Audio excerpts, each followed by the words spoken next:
2013, another film, some movie.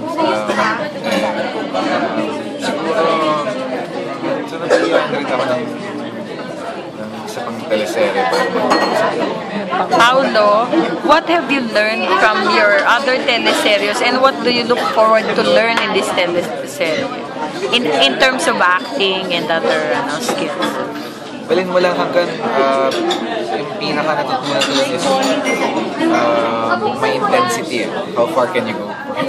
How far can you give? How far can you lose? And here in Quiet Content Patingin is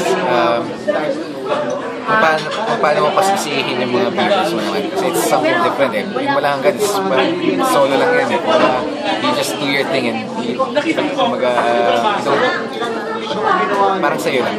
And dito naman parang dahil it's a very light show, ginawa siya para pasihin yung mga tao natin. Yun yung feeling ko parang paano ko gagawin ito na matutuwa sila? Hindi ba ako mo-OA? Hindi ba kulang? Ano ang ginawa mo dito sa kahit konting pagtingin na hindi mo pa nagawa sa ibang teleserye?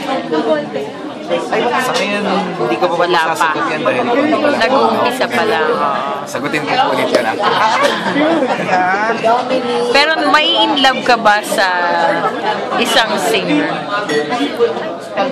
Maaari dahil nagkaroon ka na ba ng girlfriend na singer?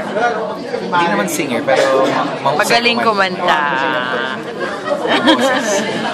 You also love to sing? Konti lang. Anong mga kanta ang paborito mong kantahin? Ako, Your Love. Your Love. Ballad song. So will you please invite your viewers na? Yes, I'm inviting everyone to watch Quiet Content Patingin. Ngayong January 21 na po yan sa Pamilya Gold. Thank you, Paulo.